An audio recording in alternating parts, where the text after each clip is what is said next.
Good evening, everyone. I'm happy you could join us tonight. This is a program for brain coaching for parents of girls aged 6 to 12. My name is Tom Baker. I'm the clinic director at Braintourage and co-founder along with my wife, Mary Jane. I'm happy to have you here tonight. Um, you're the parent of a daughter in elementary school or just starting middle school. You're concerned about symptoms of inattention, and you've seen it in more than one subject and in more than one semester. So it's not just a fractions thing. It's something that you see happening often enough and in a frequent enough pattern that you're concerned about something going on. I'm a father of three. I'm a co-founder of Braintourage with my wife, Mary Jane, and I'm a member of a group called MBHE, Mind, Brain, Health, and Education. We all share the same long-term goals, and that's that we want our daughters to grow to be happy, healthy, self-confident, and especially self-sufficient. And yes, we want them to get good grades, but we think that life is about so much more than a report card. And right now, the way that our community, our economy is organized, and we tend to study things in isolation. We have brain scientists like me, and there are educators like my wife, and there are doctors, and there are psychologists, and we tend to each do our own thing to help girls, and often quite remarkable interventions. But it's really hard to connect the dots between the two. And so as an MBHE practitioner, we feel our job is to be transdisciplinary, to move between specialties, to try to find that central core that our girls are going to be, to help our girls be happy. So today I want to do something that changes your daughter's life. And if I don't do that, send me an email and I will try to correct that. But I'm asking you for an hour today to listen to some brain science, and I hope in return that something that we discussed today is hugely important for your daughter's future growth. We'll talk about brain facts, we'll talk about barriers, we'll talk about some treatments and why they're incomplete, we'll talk about 3 upgrades that you can do for free, obstacles that you're going to face, and then action steps if you are interested in brain training. And I'll try not to make this a graduate school course, but there are some things you need to understand about how brains work in order for what we do to make sense. And so I'll skip the Latin part, but the front part of your brain makes decisions, and the rest of your brain supports everything else in decision making. Let's start with some facts. I mean, most kids know more about phones than about how their brains work. Phones are, actually I like that suit that guy has. Phones are easy to upgrade every 2 years, but brains are complex and you just get one. And we use Latin terms and we hide it behind a 1/4 inch of bone, your cranium, and we just make it really, really hard to understand what's going on in there. So the red part, as I said, makes decisions. The blue part sees. The yellow part acts. And the side part hears and remembers. So there's also a structure deep inside, roughly called the limbic system. And this is really important in understanding kids' responses and patterns of learning in school. And humor me for just minute and a half, and I'll go through a couple of these things. The first thing I'll point out is the amygdala. The amygdala is responsible for your fight, flight, and freeze response. That when you are under threat, when your amygdala views you as under threat, it reacts by releasing adrenaline and cortisol, and the adrenaline makes you angry and the cortisol makes you not really thinking clearly, and ready to fight. And if there's a lion creeping out of the jungle towards your village, you're going to want yours and everyone else in your village to have a really sensitive amygdala. The hippocampus is the part of your brain that remembers. Let me rephrase that. It helps route memories throughout your brain. Everything goes through the through your hippocampus. And so if you are a taxi driver in London with some 75,000 streets you have to memorize before you get your taxi license, you have a different shaped hippocampus than I do, who's just lived in London for 3 years and learned to ride the subway. So the way that, and the location of this structure is important, because you see that the thinking part of your brain, the cortex, the part that makes us human, all mammals have cerebral cortices. Humans have a more developed frontal lobe, but all animals have limbic systems. An alligator has an amygdala as well, and an alligator knows to fight, flight, or freeze in much the same way that you do. So the first thing about brains is that they love patterns. And so I can tell from this cartoon that he's a cute little lion, and he's probably as afraid of me as I would be of him. I may not have noticed it, but the blue in the background is kind of soothing, and it just tells me that this is something fun. So I know this is the front part of my brain, and my word recognition says lion. But my amygdala isn't really too concerned because he's a cute lion, as opposed to this guy. And if I take a moment and look into his eyes, sorry for the gender bias, I just assume it's a male.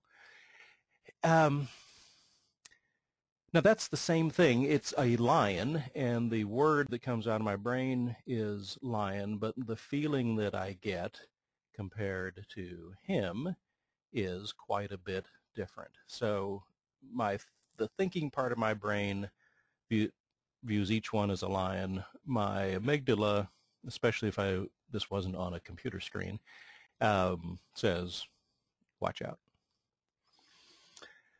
So everything that we learn, walking, talking, reading, going from letter recognition up through complex interpretation of passages from Shakespeare, those are all assemblies of patterns. So when you see the word cat on a page, your brain doesn't go cat. It immediately jumps to cat, visual representation of a cat, and you probably don't even read cat as a single word. Your brain would recognize cat jumped on a wall and jumps right to a picture of a cat on a wall. Now when you're 4 years old, you have to go cat, but as your brain builds those patterns and wires in those patterns, you don't read so inefficiently. So point number 2, you are born with approximately the same number of neurons that you're going to die with. In fact, in utero you have about 200 billion, and it goes through a pruning process. The fetus makes more neurons than it needs and then trims them down. But once you're born, you have a constant number of neurons through the lifespan, yet your brain grows sixfold. Kids' brains triple and then they double in size. And so all of those connections are in synapses. And this time lapse is a representation of age 5 to 20, and the increase in white matter in the connections within your brain. White matter isn't the same thing as connections, but we'll cover that in a different class. Your brains are more unique than fingerprints. You can't see it happening, but it's happening beneath the surface. And so, again, when our brains are learning complex things, going from counting to symbols up through calculus and fractals, each layer is something that's built upon the next. So we talked about patterns is the first point, layers is the second.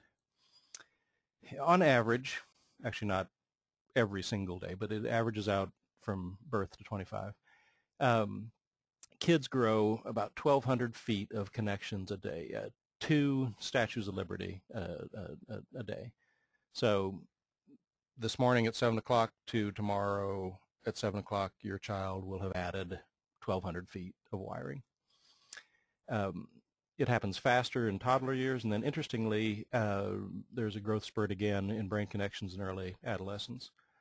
And the bad news is that probably for you and certainly for me, the decline starts about around age 30.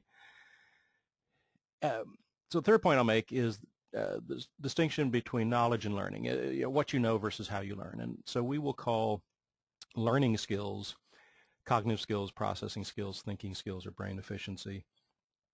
Even people in our business can't decide on one phrase to call it, so it's a little tough for laymen.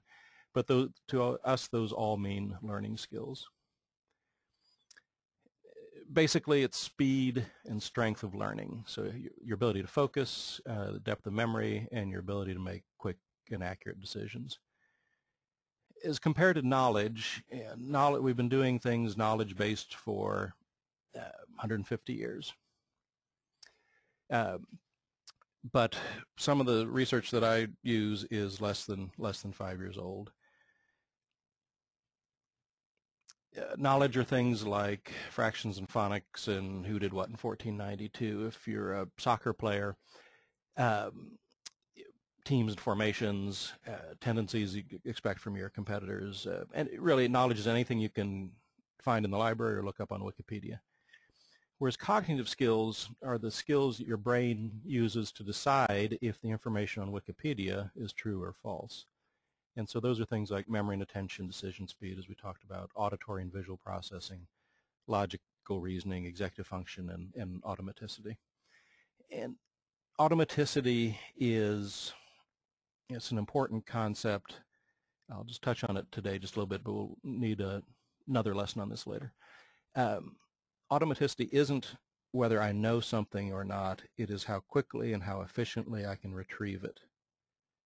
For example, a lot of our physical movement is automatic, and if I'm walking down the steps and talking on my cell phone and I trip, my brain doesn't stop to think, Tom, you need to shift your center of gravity and grab the rail. That happens before I even notice that I'm falling. I hope, otherwise I'm in the hospital.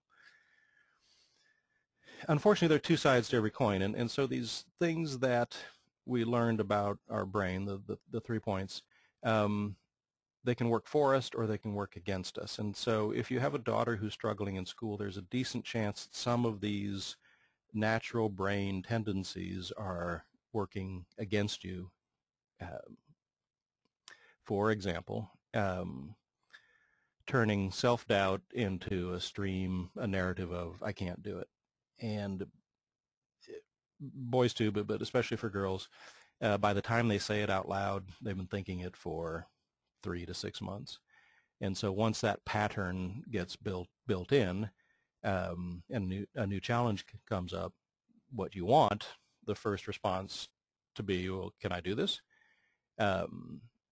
Sometimes it's, I can't even start. Sometimes adults contribute to that. So how many times do I have to tell you? I see that in the grocery store all the time.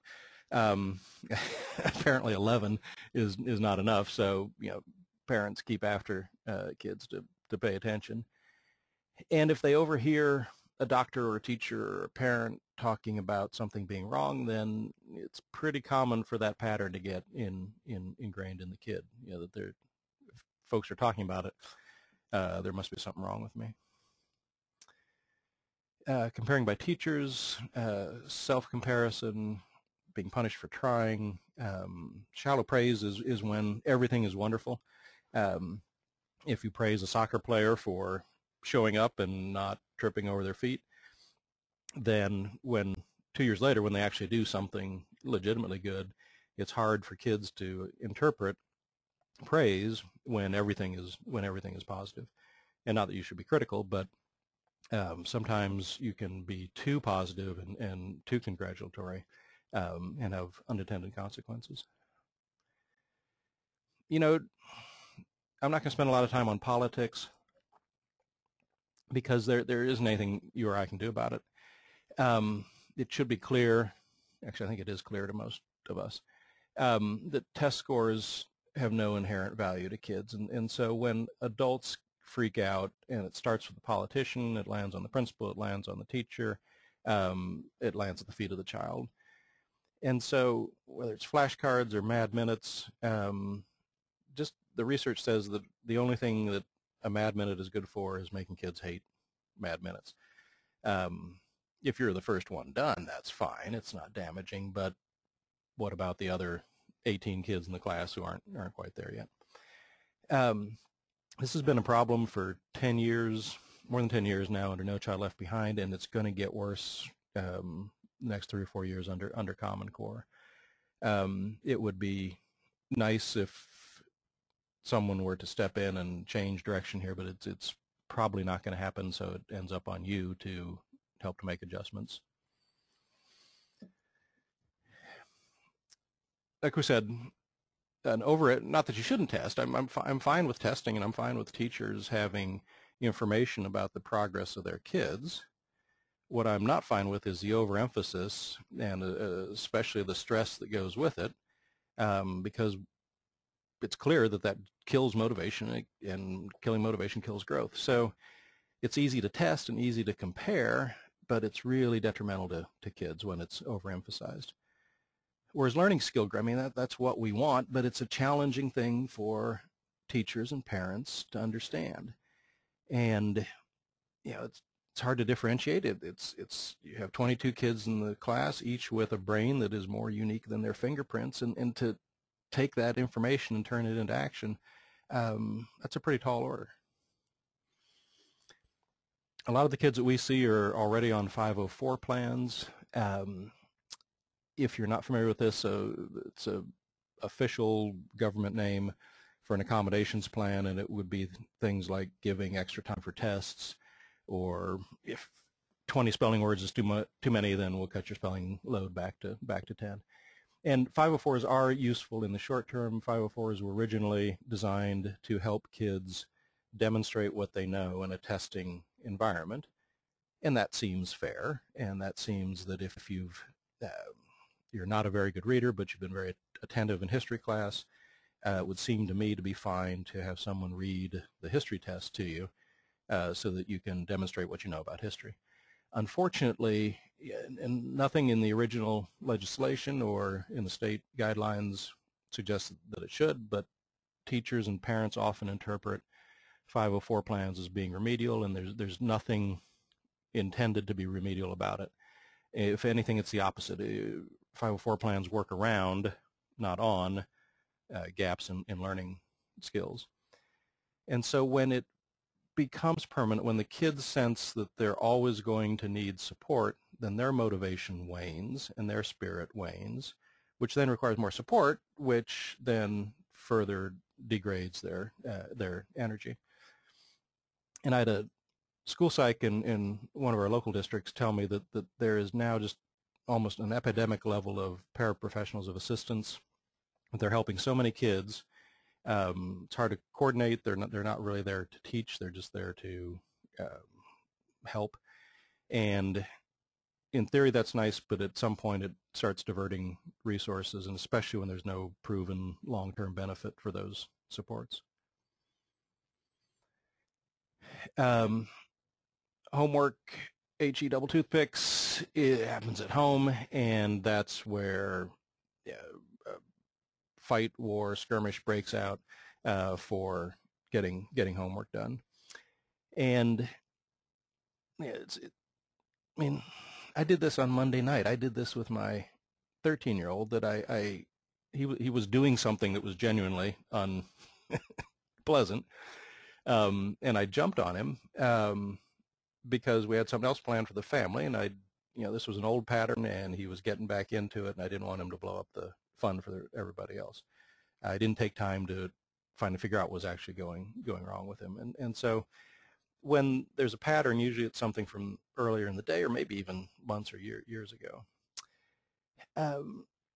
Parents, like I did on Monday, then when you figure out what's going on, then you feel guilty, and if it keeps happening, or if he does this in public, which sometimes he does, then I feel judged by others, and yet my stress doesn't help the family. In fact, it probably drags the rest of the family down. Sometimes kids are their own worst enemy. So you start off with trying, and then you say, I can't do this, and then it's never, I won't, I hate it, and if more male, it turns into, you're the problem, I'm not, it's not my problem. Patterns are really hard to break. It goes for kids, it goes through parents and doctors too. So let's talk about incomplete treatments. A pill is not a skill, and there is no evidence. There's good evidence that in the short term that medication for over half and sometimes as many as 2 out of 3 kids can be useful for improving short-term behavior. And it's true that there's no long-term unless you stop the short-term bleeding. But there's no evidence that medication alone is going to result in a total long-term cure. In fact, the evidence is in the opposite direction. All medication, and even if it's useful medication, have side effects, and the most common are loss of appetite and personality change. Insomnia is a two-edged sword because your brain needs good sleep in order to recharge. So if we're improving focus during the day with stimulants and then taking focus away at night because of insomnia, it's not clear to me how that's helping kids grow. The medical system now, as you probably noticed, is in a uproar. Kids get 7 minutes or so one-on-one with a specialist, and kids are a lot more complicated than you can determine from a 7-minute visit. This was in the Wall Street Journal over the summer. Actually, this particular study first came. The article was in 2013, talking about an article from 2008, or research from 2008, that I've just at this point just stopped talking about with doctors because they don't want to hear about it. If either they were on board to 08, 09, or they really don't want to hear about it now. But again, medication can improve behavior. There's no evidence of systemic long-term benefit to kids in most meaningful areas. This is on our website, you may notice, that there was a study out of Berkeley a couple years ago looking at ADHD girls over a 10-year period, so on average age 7 followed through age 17, and comparing to girls that were not ADD over the same period. And they measured 6 different performance factors, things like academic, but also in this study they looked at social acceptance, mood disorders, and most girls, 7 out of 8 on the right-hand side, had positive adjustment, positive growth over that 10-year period. A couple stumbled, 12% stumbled, but the majority of girls made it through relatively unscathed. And yet on the left there, we see that the outcomes for the girls are just really, really discouraging. And 5 out of 6 don't have positive outcomes over a 10-year period. And this is irregardless of whether or not they were medicated. So this isn't a medication question. This is a lifespan question of the obstacles that girls face, ADHD girls face, over a 10-year period. Another obstacle is, when I say grade is not a parade, at the end of World War II or after the Super Bowl and there's a ticker tape parade, it means that you've actually done something really, really important. And only one team gets to win the Super Bowl each year, and all of Seattle went a little bit crazy a few weeks ago because it's a really big deal. It's a big accomplishment, and a grade, on the other hand, isn't an accomplishment. Even with extra time on tests, someone to reading tests out loud, accommodations may well lead to better grades, but the kids still have the same underlying learning skills. And so you can only expect that the same frustrations will appear again next chapter, next semester, next school year, unless we do something about the underlying obstacles. So the accommodation gets us through the short term, but it still leaves us wanting for long-term growth. And finally, when kids are 25 and out of graduate school, do employers want kids who can test well or who need extra help? You've heard the saying that the best jobs of tomorrow haven't been invented today. So there isn't anything in the knowledge spectrum that I can teach kids directly that are going to fully qualify them for the best jobs of tomorrow. Far better that I teach them to learn so that they can acquire the knowledge they need at the time when the opportunity presents itself. I won't spend a lot of this time on this because I've been talking to people in person via email on it, other than to say that there's no proof that rigorous homework loads have any benefit. In fact, the research goes to the opposite. For third grader, 30 minutes is the right amount of homework. For college student, 3 hours is right. And if you don't do any homework, then you're not going to have a college student who's able to work independently for 3 hours. But for a third grader, anything over about 60 minutes, and middle school, a couple hours, it's not helping outcomes, and it's probably making things worse. It's wearing out the family. You need to find the zone of too much versus too little, and the zone expands as you get older. But there's clearly too much opportunity for way too much homework that's not beneficial, because it stresses the family, it hurts your relationship, it elevates those stress hormones. Remember, I talked about the amygdala. When you activate the amygdala until 10 o'clock at night, it stays activated the next day, and it keeps bumping up and up and up the baseline. It never gets to rest and recover. So when your daughter is fussy on a Thursday, part of that cortisol response is a hangover from Monday, Tuesday, Wednesday, or probably even last year's. And when you keep fighting about homework, you're not teaching kids to be responsible, or they're certainly not learning anything. You're just teaching them to hate homework. So the time to act is right before it gets to be too much, and sometimes it's hard to see in the heat of battle. Clearly, if you have too little homework, you need to do something. But as it starts to get bad, is the time to do something about it. So let's talk about 3 things that you can do for free. Both, all parents to kids, but especially mother-daughter. There isn't anything more valuable that you have than your relationship with your daughter. And I don't mean that in a ecumenical way. I mean that for everything, all the research says that the stronger the bonds between mother and daughter, the healthier she is. Actually, both are over the long term, and certainly more than grades and test scores. Everybody I talk to is having tough times. Sorry about that, and some of the stories I hear, I genuinely feel bad and feel like you've been treated unfairly. But you know what? We all have our own crosses to bear, and so it's easy to be motivated when times are going well, when luck's in your favor. The tough part is how you respond when the chips are down. And so for your daughter to learn effective modeling behavior during tough times, she needs to learn that from you. And probably one of the first steps is to recognize that you can't change a system that's broken. Even the Secretary of Education admits that he's broken. Now, he doesn't accept responsibility for it, but he agrees with the rest of us that it's currently broken.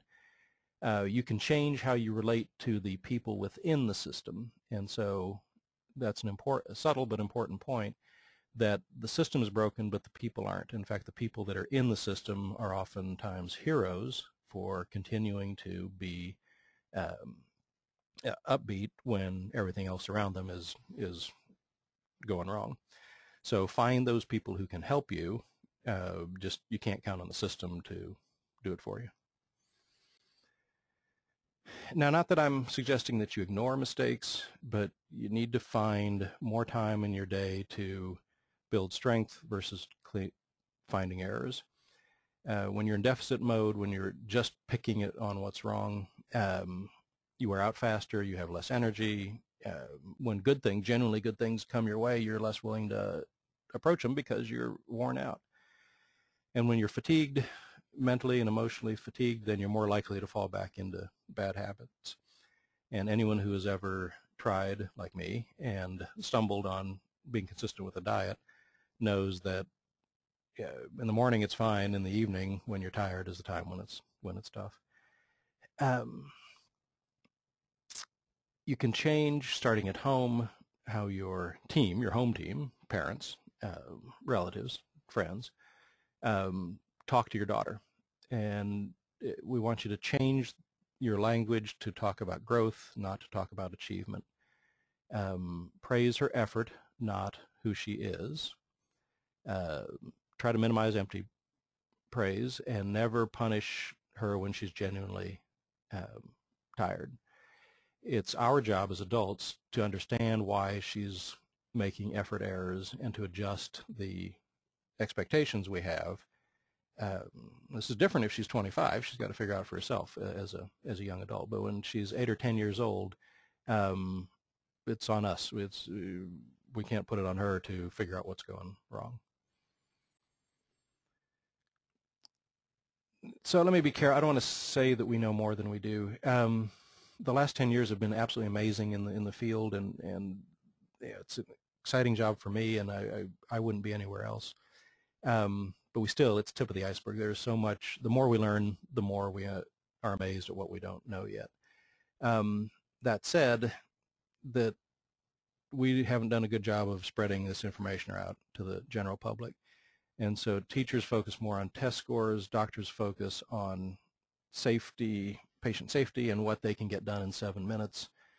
And specialists are forced to operate under the medical model because that's how insurance companies pay them. No one thinks that a child with attention deficits are mentally ill, yet we still treat them with mental health professionals because that's just the way the system's evolved. Long-term patterns take longer to recognize and longer to rewire.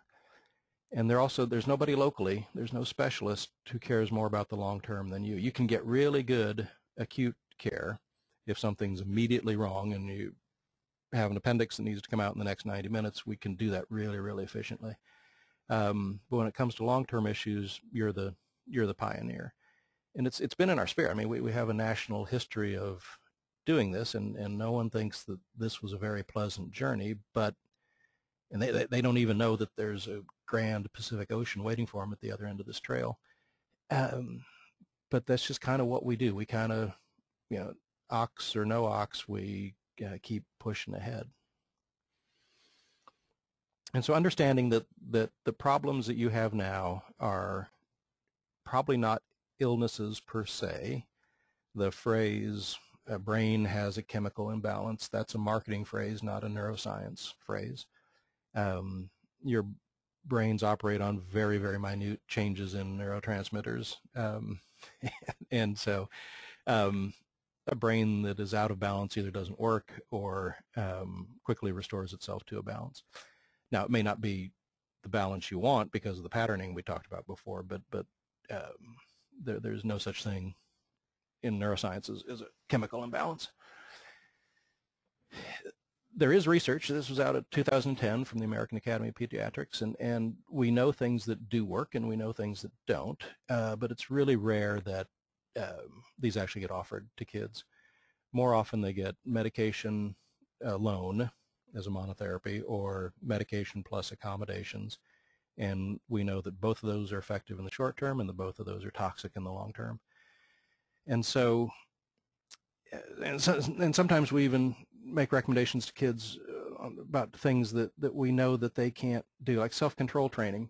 There's no evidence that works, yet that's a common intervention in a classroom, is putting it on the kid. You give them sticker charts or daily points, and you punish them when they haven't met their goal, and if they get a reward, it's something they really don't care about, a extra piece of candy. And we also can't tell parents to cope with their stress because that doesn't actually treat the underlying cause of the stress. The truth is, change is hard. There's a cost to change, and weighing it to the benefits of change who's going to change first? How are you going to know how to? You don't want to change if change is wrong. It's bad enough some of the stress you're under now. Why would you do something that you weren't confident wasn't going to improve it? You certainly don't want to make it worse. Truth, the way things are right now, the system punishes kids who get behind. That even before we start school, at different ages, we can predict your self-control tendencies, your body mass index, even the way your reading teacher treats you in first grade determines more than IQ, how many pages of reading you're going to consume between first grade and 12th grade. The difference between the top 10% and an average student is over 1.5 million pages. About a year and a half worth of college work, all determined, not fixed determined, but influenced by things that happen when you're 7 years old. So this was in our last webinar, so I won't get into too much detail, but the first thing you can do is stop calling it an illness. The second thing that you can do is if you're stuck in a hole, then stop digging. Excuse me. Homework overload is toxic to both the kid and to the family. There's obviously a zone there to look for. And third is if you're looking at the long term, then short-term mistakes are less damaging. That no one wants your 10-year-old to get an F on her spelling test, but 5 years from now, the F really isn't going to make a difference. If she gets a F every week, it makes a difference. But just this one mistake doesn't really matter.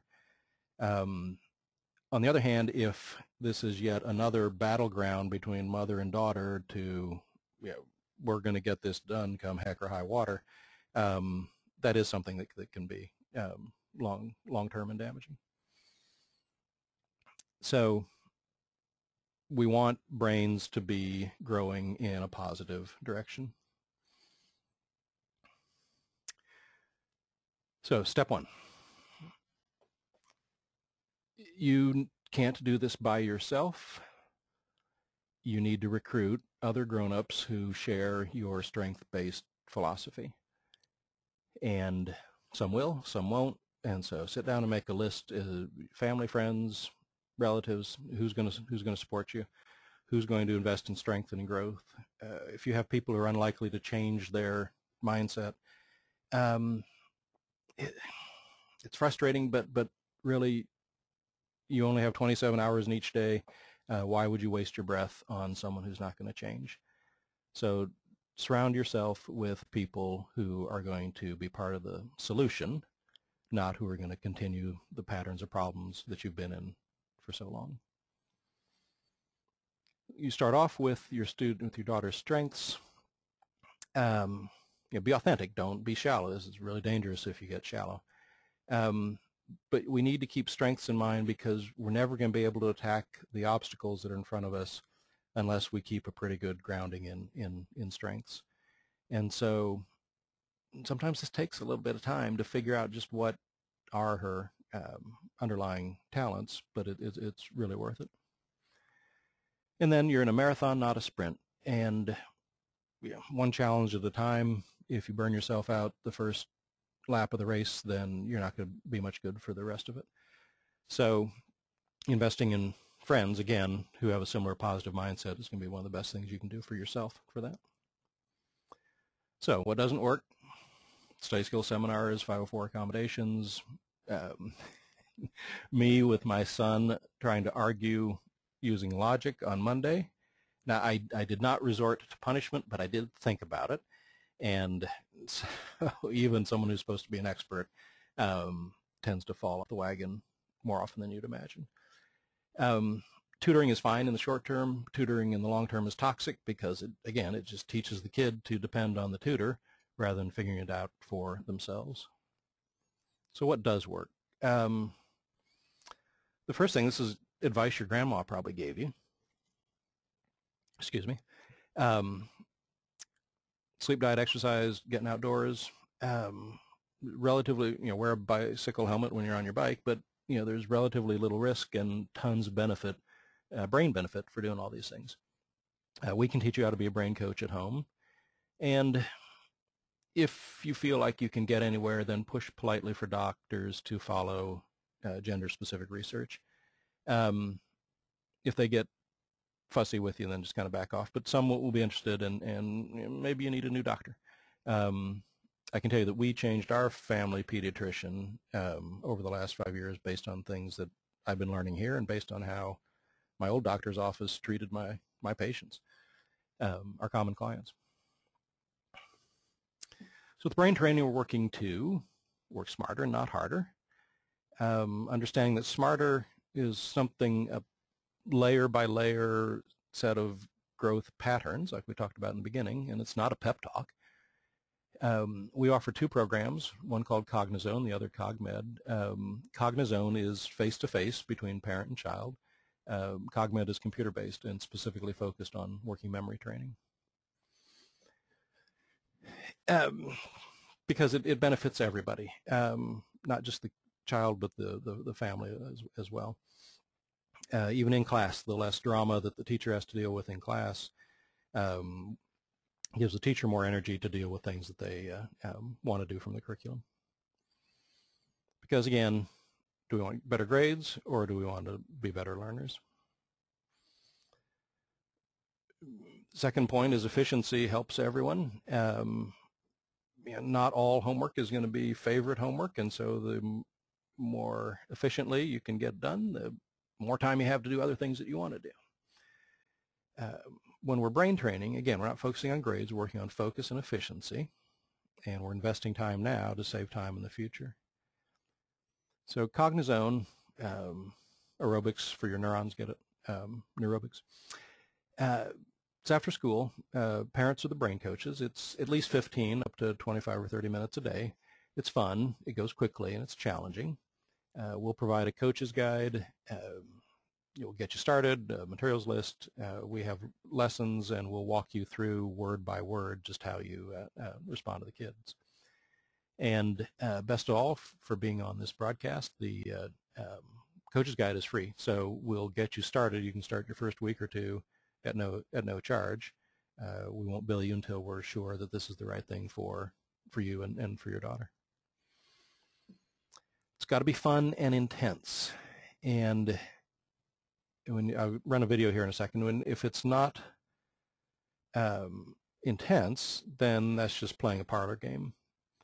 If it's intense but it's not fun, then it's going to drain either the child or the coach, and usually both. All right, these are fancy brain science words, sorry. So you want it to be challenging yet emotionally supportive. And that's actually, lots of times I see the opposite. I see things that are not particularly functionally challenging but emotionally cold, and that's really, really tough on the kids and parents alike. And when kids have nothing left in the tank, then pushing it even further is just making it worse. So effective brain training should be one-on-one. It should be human coached, and we can use computers actually in some pretty cool ways, but having a human center there is mandatory. So here, let's go ahead and start. This is a coach. It said 3 weeks. This 3 sessions actually. She's been doing this for 3 weeks. Oh, hurry up. Okay, ready? Make your plays. 10 on ace. Draw a card. Very nice. Draw some cards. 3 on 4. Can you make a play? 3 on 4. 4 on 3. 6 on 7. 5 on 6. There you go. 6, 10 seconds left. Get rid of what you got. 7. All right, nice job. Draw a card. Wait, ace on 2. Okay. Draw a bridge card for me, please, while I'm preparing. Read out loud what it says. That's from 3. So 3, 5. Nice job. 7, 9, 11, 13, 15, 17, 21, 23. Oh, high-low. You ready? High. Low. High. Very nice. Low. Low. High. Okay. High. Low. High. Very nice. High. Low. One pile down. Keep going. Good job. One more. 10 seconds. Let me go fast. Now, that's a mom. She's a cardiac rehab nurse by training. She did have the benefit. She had her older son in with a human coach, and so she'd watched her older son work out with Richie, so she saw that. But otherwise, she was able to learn all this, and after just a couple weeks, she did an awesome job. And so other parents that we've had have had that same experience. Everybody's worried in the beginning that it's going to be too complicated, they won't be able to do it. But really, that's knock on wood, that's never been a problem. Yes, you stumble and fumble for a couple weeks, and we've got some ways to minimize that. But once you get into the flow and the rhythm, you could see that she was functionally challenging and emotionally supportive of Grant, that she had enough eye contact and encouragement that it kept him going. So after brain training, I mean, you'll start to see changes in a couple weeks, but really it takes 4 to 6 weeks to see visible changes. Changers, there you go, typo. Significant changes take 10 to 12 weeks, and best of all, there are no side effects. It's medication-free. Students report that they're more focused, they're more efficient, and really this more grit or more resilience, that's really the most important thing for me. That a client in Cleveland last week say that Emily, her daughter Emily, was said the window was bigger, that she could push her a little bit more and challenge her a little bit more until she got frustrated. And this particular little girl, when she was frustrated, she would giggle and laugh and be silly. And so it was really hard for teachers to recognize that she was frustrated because she was adorable to begin with. You know, that she acted in adorable ways when she was frustrated, and then adorable can quickly become annoying if you have a daughter. And then they were responding to her negative behaviors when, again, the domino upstream had tripped and started it all. I've had student athletes report they have better reaction time. A Berkeley study that used a similar method to this found a 10-point gain in IQ after 4 months of 10-year-old students. So getting started, it's free to try. We'll get you started with 6 to 10 lessons of videos that you'll learn online. We'll have you recruit a adult friend, a spouse, or someone else in the neighborhood to be your coaching buddy, and you'll practice back and forth on these activities using playing cards and dominoes. Then if it makes sense, then for all of us, then the coaching program itself is $4.95 a month. We'll give you weekly support. We'll give you upgraded plays.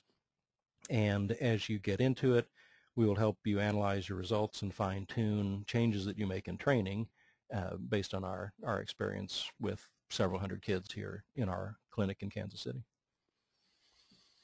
FAQs, may teachers coach pupils? Not right now. We're working on a package for that, but now we require a parent coaching a child. I suppose we could extend that to an aunt or an uncle, an immediate relative, but teachers tend to move on out at the end of the semester, and so we need someone emotionally who's going to be connected with the kid for the long term to keep this going.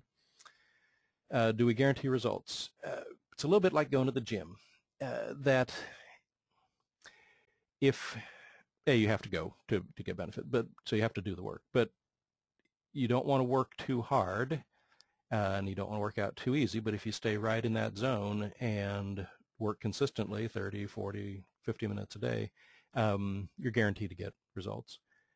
And we found that every family that consistently can achieve that combination of fun and flow and challenge for 150 minutes a week comes back with meaningful growth. Third answer is that if you don't like the upgrade after 7 days, you want to return it, that's fine. We shouldn't get you into that situation that you would do that, but if something doesn't work out, of course you can return it. Common problems are it's not as hard as you think it is, and it's more fun than you think it is right now. There's nothing individually that's particularly complicated. The training time up front is for you to be able to flow from one thing to the next, to the next, to the next, like Emily was doing. Having said that, all families are overscheduled, and so if you are already overscheduled, being more overscheduled isn't going to help anybody. So sometimes we'll spend a week or two up front talking about prioritizing so that we can get enough time in the day for both parent and child in order that they both come at this in the right frame of mind. Is this appropriate for preschool, older teens, or even elderly? Probably, but I don't have enough data. I'm extremely confident in results in ages 6 through 15 or 16. We've done older kids and even college kids in our clinic, but not through a parent-led program. So it is, with an older teenager, it is different. Coming soon, we can set up small group programs, sports teams, neighborhood groups, PTOs. It doesn't cost us much more to support a group of 3 than it does single family. So if you have members that you would like to work out with you, we can get that set up. We also do webinars for PTO groups, much like this one. We can talk about new ADHD research, motivation, and flow or optimal learning is pretty popular. We have a couple of evening slots left in March and several in April. So if this is something that your PTO might be interested in, send me an email. So for you, now we're at a point of how you feel about strength-based and how you feel about growth.